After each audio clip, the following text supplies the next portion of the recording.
Hey everyone, it's the Photo Techie. I hope you're all doing well. Just wanted to make a quick video on the raw mode and the circular mode. I've been getting a lot of questions that people, what's the difference? So I just wanted to quickly show what Gamesir have, implemented with the raw mode option. So I'll be using the Victory Examiner just to show you what basically raw mode is.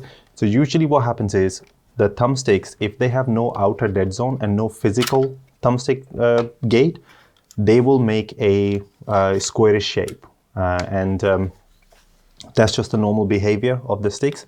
And I'll just quickly show you here. So if I go into the circularity test, I don't have any outer dead zone, and the physical thumbstick gate is not there because the faceplate is off. It will make a square shape. Now if I put the faceplate on, now we have a physical thumbstick gate that's stopping the thumbsticks from reaching this square shape. And then what it will do is, this will be the calibrated response that we have. Now this is being done with the physical thumbstick gate. So this is the true raw mode, basically. The sticks don't have any outer dead zone.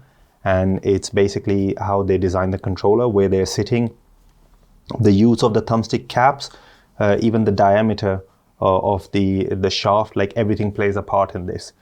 So this is raw mode. Now what's happening with the Gamesir controllers, especially with the G7 and the G7se, they have all these calculations done software based. So even if you don't put the faceplate on and you go into the raw mode, it's mimicking the raw mode. It's actually not a raw mode. So here, if I stay in the circular profile, and I do the circularity test, it will be a complete circle. So it's got a radial outer dead zone. But if I go into the raw mode and I do the circularity test, you will see that it's mimicking the shape of a raw mode. But this is not a true raw mode, because if I remove the faceplate, it will stay at 11%. So now there is no outer dead zone. The thumbstick should be making a square. They're not. But why is this beneficial to you when you are gaming? So let me just quickly show you something. It's like in the raw mode, we have a different response curve. So my sticks are flipped at the moment, but if you look at the numbers there, I'm going to try and hold the stick at, let's say, 48%. At the moment, I'm in the circular mode. So this is the circular mode. I'm at 43%.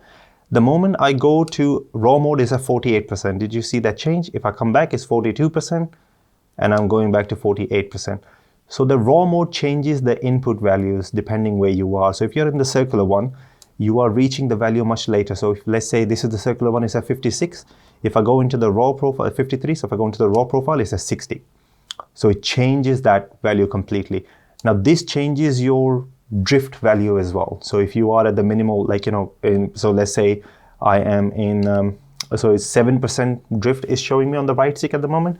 If I go into the circular mode, it will go down to 6.5%, 6.2%. So that changes as well. After the 6.25 update, I think, the thumbstick they're using, the shafts are very slim. And that's true for so this is the normal G7 thumbstick caps I'm using on the G7se.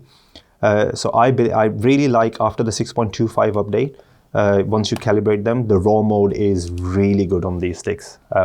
But let's say you don't want to use raw mode anymore, okay, and you want to get used of the circular, the perfect circularity, and you want to get used to that. You want them to build the muscle memory. One tip I can give you is, if you purchase replacement Xbox thumbstick caps, so this is what I did. I just got the cheapest one off Amazon. I'll leave a link to them below. And you install these thumbstick caps. So that's what I did in my G7. And then you recalibrate the controller, because the standard Xbox thumbstick caps, the diameter of the shaft is like over 9 millimeters or something. And these are these are like less than 7 or something. So it's a lot more active area with the normal G7se stick. But if you use the Xbox ones, you have a less of an active area. And then doing that, calibrating these sticks to this controller, and then using the circular mode, you can get the hyper response back that the raw mode gives. But you get the benefit of not having extra inputs, no dead inputs. Like, you have absolutely perfect calibration of the diagonals, and you get the snappiness back as well. So I did that for my, I tried that on the G7se, and it feels really, really good. But because I do play with a lot of other controllers that have raw mode, I don't want to go that route. I want to stay, you know, in some sort of like familiar realms. But with my G7, that's what I did. So at the moment, I have the profile that's selected here. It's got the circular profile, but I'm using the Xbox sticks. So that means the active area is much shorter, and this feels so snappy.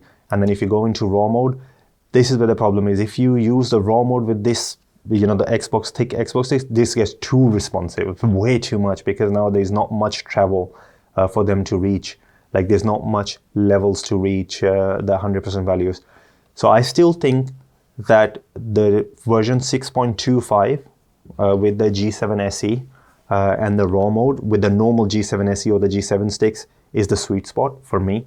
But if you find them that you don't like the RAW mode and you want to use the circular mode and you want their snappiness and stuff, maybe get one of these replacement Xbox thumbstick caps, install these, and then do the calibration on this. I have a video showing the calibration and stuff. Yeah, so just wanted to make this quick video, guys. I hope you find this useful. Thank you to everybody who subscribed, guys. Really appreciate your support. And thanks a lot for watching this video. Hopefully I'll catch you in one of my other ones. Bye for now.